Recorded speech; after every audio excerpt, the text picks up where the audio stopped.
그러니까 어떤 플랫폼 기업에 대해서 무상 구독 혜택을 주겠다는 얘기인 것 같은데 예. 그게 오픈 AI가 하는 챗 GPT일지 뭘지 모르겠지만은 그런 수준의 이야기면 차라리 유튜브 프리미엄을 공짜로 해주죠. 아 그러면은 감사. 그러니까 이게 되게 멍청한 예. 얘기를 진짜 대놓고 예? 하니까 멍청한 얘기를 대놓고 하니까 제가 멍청하다는 표현을 그래도 상대당 후보인데.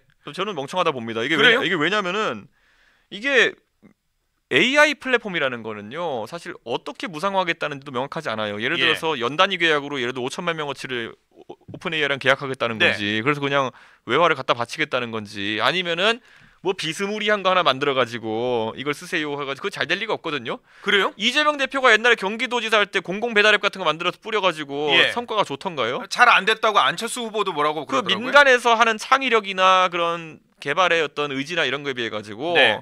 그런 공공에서 하는 것들이 잘 되기가 어려운 측면이 있어요. 이런 그래요? 첨단 산업 같은 경우에는. 그래도 한 100조 붙겠다는데요? 아니 이렇게 할 것 같으면은 공공 삼성전자 만들어서 HBM 만들겠다 그러죠. 뭐 이거 뭐 하는 아니 겁니까? 그런 거 아닐까요? 저는 그러니까 이상한 얘기를 지금 자꾸 하는데 예. 저는 이재명 대표의 이런 AI에 대한 몰이에 그러니까 이번에도 나온 걸 보면은 100조 무슨 뭐 투자하겠다 그러잖아요. 맞아요. 원래 보통 우리가 가계부를 제대로 쓰고 아니면 예산을 제대로 짜면요 절대 100으로 나눠 떨어지는 금액이 나오지 않습니다. 그래요? 이건 그냥 숫자 정해놓고 움직이는 거거든요. 어허. 그러니까 이게 얼마나 허접하게 나온 수치인지는 예전에 우리 25만 원 지원금도 이재명 예. 대표한테 제가 줄기차게 물었거든요. 도대체 25만 원 계산을 어떻게 한 거냐. 예. 돈이 이만큼 있어서 나눴더니만 25만 원이 된 거냐. 아닌 것 같거든요. 음흠. 그냥 25만 원 곱하기 4인 가족하면 100만 원 되는 것 같아요. 아 그러네요. 그러니까 저는 이런 식의 그냥 내 돈 아니라고 마음대로 예. 숫자 제시하는 거는 제 생각에는 정말 잘 짜여진 공약에서 나오는 것이 아니다. 아하. 이렇게 생각하는 거고 여기서 이재명이라는 사람이 한심한 거는 둘째치고 여기에 받고 200조 이렇게 부른 사람이 있어요. 그래요? 예, 한동훈 대표가 자기는 200조 하겠대요. 아 100조 이거- 아니었었어요? 한동훈 그분도? 200조입니다. 근데 이게 200조예요? 예, 그다음에 뭐 유정국 시장이 100조인가 또 이렇게 그래요? 김경수 지사였나? 뭐 예, 뭐 100조 100조를 많이 얘기하셨었어요. 이게 옛날에 50억 클럽처럼 그냥 100조 클럽 같은 거 만들려고 하는 건지 모르겠는데 예. 저는요 예. 이거 AI에 대해서 이렇게 돈 갖고 이렇게 얘기하는 것 자체가 얼마나 예. 무의미한지를 저희가 느끼는 게요. 옛날에 이명박 대통령이 747 공약 얘기하니까 네. 그때 다른 주자 나는 8 나는 9 이러면 이랬거든요. 맞아요. 그 장난이거든요. 여기 보면은 실제 아하. 현업에서 GDP를 1% 성장률 높인다는 게 어마어마한 겁니다. 얼마나 예. 어려운 일이며 그게 되면은 일자리가 2, 30만 개씩 생겨야 되는 그럼요. 건데 그거를 가볍게 얘기하는 사람들은 제가 멍청이라고 표현했지만은 네네. 멍청이가 아니면 사기꾼인 겁니다. 그거는 아 멍청이 아니면 사기꾼이라고요? 몰랐으면 멍청이고 알면서 이랬으면 사기꾼이다. 어허. 제가 이런 극단적인 표현을 쓰는 이유는 뭐냐면요. 예예. 정말 말이 안 돼요. 이게 보면은 이거 가끔 가다 보면요. 국민연금 문제 얘기할 때도 보면요. 예. 뭐 하다가 어떻게 해결할 거냐 하면 국민연금의 수익률 1% 올려서 해결하겠다. 뭐 이런 사람들이 있어요. 이거 굉장히 말이 편하지. 그거 그거 얼마나 아니 어려운데요? 뉴욕의 월가에서 모든 사람들이 머리 싸매고 연봉 몇백억씩 받아가면서 고민하는 게 어떻게 수익률 0.5% 올릴 그럼요. 건데 그냥 국민연금 같은 몇백조짜리 기금의 수익률 1% 올린다? 이거는 거의 상상을 초월하는 어마어마한 거예요, 사실. 예, 월가의 탑들을 불러놔도 안 되는 그런 예. 것들을 이걸 지금 하겠다고 나서는 거니까. 그리고 아까 이재명 대표의 젠비디아 이런 거 얘기 나왔지만 예. 젠비디아가 얼마나 험한 건지는 최근 며칠간 드러나잖아요. 이재명과 엔비디아를 합쳐서 젠비디아라고 부르더라고요. 예, 근데 젠비디아 같은 경우에는 이재명 대표 말대로 국부의 상당 부분을 그런 테크 자이언트 예. 주식에 투자만 다 테크 자이언트는 우리가 보통 성장주라고 하는 겁니다. 음흠. 주식 가격이 올라가지고 이 이득을 보는 네네. 거예요. 팔아야지만 이득이 예, 나는 거예요. 예, 자, 그렇죠. 그에 반해서 배당주가 있죠. 그렇죠. 넣어놓으면은 뭐 4% 5%씩 배당이 맞아요. 나오는 주식. 근데 이재명 대표가 이거를 우리가 엔비디아 같은 테크 자이언트를 몇 개 만들면은 30% 지분 확보해가지고 이걸로 세금 안 내도 된다 이랬어요. 예, 맞아요. 세금은 캐시플로우에 해당하는 것이고 그렇죠. 이거는 배당주의 성격이 있는 거를 우리가 만들어야 되는 건데 그러네요. 엔비디아는 누가 봐도 성장주고 테크 자이언트는 대부분 성장주입니다. 아, 그렇죠. 엔비디아의 배당률이 0.0001인가 그래요. 계속 재투자해야 되니까. 그렇다면은 자 30% 지분율이라는 건 주식을 팔면 안 되는 거잖아요. 예. 근데 이 만약에 성장주로 우리가 그런 세금을 대체하는 거 하려 그러면은 매년 몇 프로씩 팔아야 돼요. 아. 그러니까 이 이재명 대표의 이 국부 투자 계획 이것도 그리고 자금 어떻게 조달하냐 그러면 또 분명히 국채로 한다 그럴 거거든요.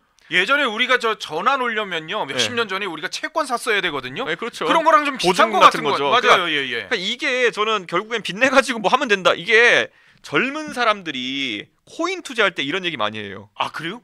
빚내 가지고 따갑되라는 말을 많이 해요. 그건 뭐예요? 따서 갚으면 돼. 아. 예.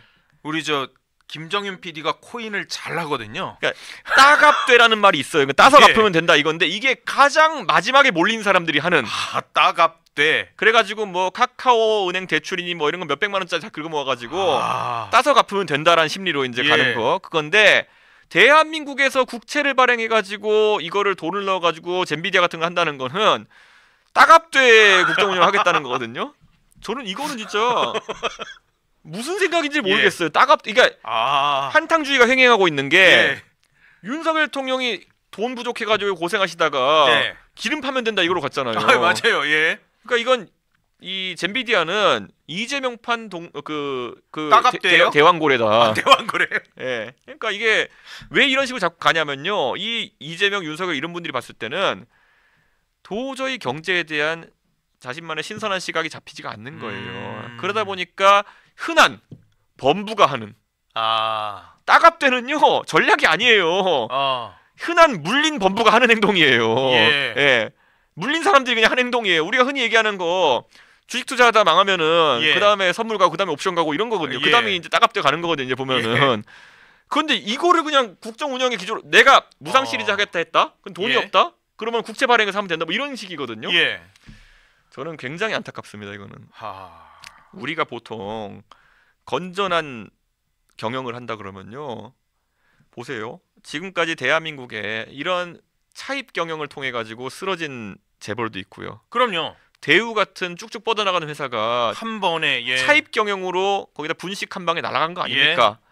반면에 그 상황에서도 충분히 차입할 여력이 있고 사업 확장할 아이템도 있었지만은 삼성은 무차입 경영 기조를 가져갔던 거 아닙니까? 네. 그랬더니만 언제 그게 진가가 드러나느냐? 위기일 때 진가가 드러나는 거예요. 그랬었죠. 예. 그럼 지금 대한민국 누가 봐도 대외적인 변수에 있어가지고 위기가 증폭되고 있는데 그렇죠. 위기니까 여기서 레버리지를 높이겠다라고 하는 이재명식 발상.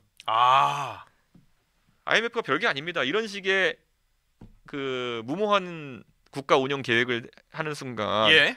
저 같으면요. 제가 아까 얘기했지만은 저 같으면 먼저 이재명 같은 퍼퓰리스트가 만약에 예.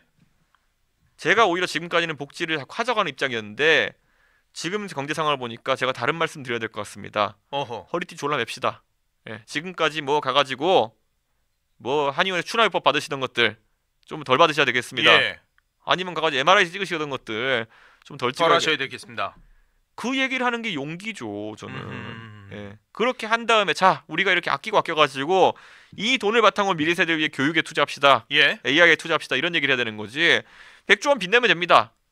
나중에는 논리 똑같을 거예요. 지난 대선 때도 이거 똑같이 말하다가 예. 빚내서 어떻게 빚을 냅니까 그랬더니만 곧 대한민국은 기축통화국이 될 것이기 때문에 괜찮다. 이거 아니에요? 맞아요. 기축통화국 그 발언이 나왔었죠. 이분의 논리는 변하지가 않아요. 아. 빚내자. 빚내면 어떻게 하면 발권력이 어떻게 있나요? 그러면 우리 기축통화국 된다. 이런 식으로 또 갈 거거든요. 예. 저는 진짜 이 끝없는 이 아까 제가 멍청함에 표했지만은 계속 이 저도 얼치기 경제학도였지만은 예.